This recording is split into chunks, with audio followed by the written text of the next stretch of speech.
ngàyនេះទៅផ្សារទៅឃើញគេលក់ត្រីមួយឡើងធំល្អមែនទែនអញ្ចឹងទៅក៏ទិញយកមកដុតញ៉ាំ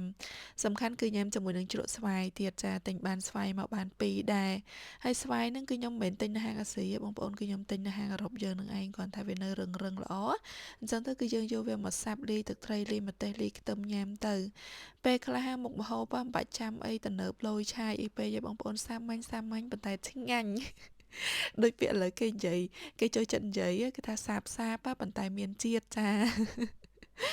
អូយបងប្អូនអើយខ្ញុំចូលចិត្តណាស់បើថានៅស្រុកយើងវិញមានកសាំងមានអីមកបុកកសាំងបុកអំពិលបុកអីញ៉ាំមួយត្រីអាំងត្រីដុតហ្នឹងគឺឆ្ងាញ់ខ្លាំងមែនតើហ្មង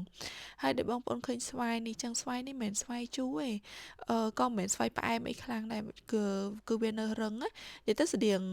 រសជាតិវាបើនិយាយទៅស្តៀងស្វាយកែវល្មៀតណាបងប្អូនអញ្ចឹងយើងយកមកយើងសាប់វាទៅហើយលាយមួយខ្ទឹមលាយមួយម្ទេសចាខ្ទឹមសខ្ទឹមក្រហមហ្នឹងហើយម្ទេសអីហ្នឹងហើយលាយមួយទឹកត្រីស្ករប៊ីចេងទៅច្បល់ចូលគ្នាភ្លក់តាមការចូលចិត្តជាការស្រេចប៉ុណ្្នឹងទៅគឺរួចហ្មងហើយសំខាន់ណាស់បើថាបានមុខម្ហូបម្ចេះហើយគឺបាយអូចុះមែនតើហ្មងប៉ុន្តែដោយសារតែយើងចង់សម្រក់គីឡូមែនអត់ដូច្នេះគឺយើងកុំញ៉ាំបាយច្រើនពេកព្យាយាមញ៉ាំសាច់ត្រីហើយនិងបន្លែបានច្រើនចាហើយញ៉ាំទឹកអញ្ចឹង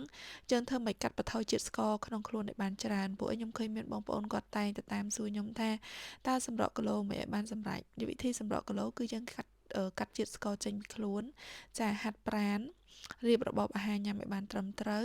ហើយយើងអាចញ៉ាំ fiber ញ៉ាំអីបន្ថែមអីទៀតចឹងទៅដើម្បីឲ្យជួយដល់ការរំលាយអាហារបានល្អអញ្ចឹងណាចាសម្រាប់ខ្ញុំគឺខ្ញុំធ្វើតែប៉ុណ្្នឹងឯងបងប្អូនហើយយើងកុំបខំតែកាលណាយើងបខំយើង stress គឺគីឡូរបស់យើងកាំងចាដើរទៅណារួចទេអញ្ចឹងគឺយើងធ្វើមិនធ្វើតាមស្រួលព្រោះអីខ្ញុំ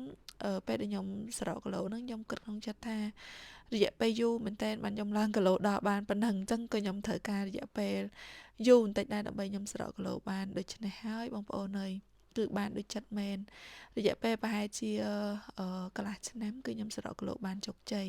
ហើយបងប្អូនយើងព្យាយាមញ៉ាំសាច់ត្រីញ៉ាំអីច្រើនណាចាញ៉ាំសាច់ត្រីញ៉ាំបន្លែញ៉ាំអីច្រើនទៅគឺល្អហើយព្យាយាមធ្វើឲ្យកាត់បន្ថយស្ករដូចស្ករអីបើសិនបងប្អូនចង់កាត់ចោល100%ហ្មងតើបងប្អូនប្រើស្ករហ្មងហ្វ្រូតប្រើអីចឹងណាប៉ុន្តែខ្ញុំសម្រាប់ខ្ញុំគឺខ្ញុំរៀងខ្ជិលណាចាអញ្ចឹងគឺខ្ញុំប្រើស្ករប្រើអីធម្មតាញ៉ាំបាយញ៉ាំអីធម្មតាតែគ្រាន់តែថាយើងបន្ថយពីដើមយើងធ្លាប់ញ៉ាំ2ចានអញ្ចឹងទៅឥឡូវយើងញ៉ាំតែកន្លះចានអីចឹងទៅប៉ុន្តែបងប្អូនត្រូវគិតថាយើងបន្ថយដំបងគឺយើងធ្វើបានដែរគឺយើងម្ដងបន្តិចយើងធ្លាប់ញ៉ាំម្ដង2ចានចាលើកក្រោយយើងញ៉ាំមួយចានកន្លះលើកក្រោយទៀតយើងញ៉ាំមួយចានលើកក្រោយទៀតយើងញ៉ាំកន្លះចានអីចឹងទៅហើយព្យាយាមធ្វើមិនញ៉ាំបន្លែហើយនឹងសាច់ឲ្យបានច្រើនធីបរបស់ខ្ញុំគឺមានតែប៉ុណ្្នឹងឯងហើយបើសិនជាបងប្អូនយកអនុវត្តទៅមានយ៉ាងណាយ៉ាងណីចាំប្រាប់ខ្ញុំមកចាំជួយចែករំលែកបន្តទៀតចាហើយបងប្អូនមានសំណួរអីកុំភ្លេច comment នៅខាងក្រោមហើយអរគុណខ្លាំងមែនទែនសម្រាប់ការគាំទ្រកន្លងមក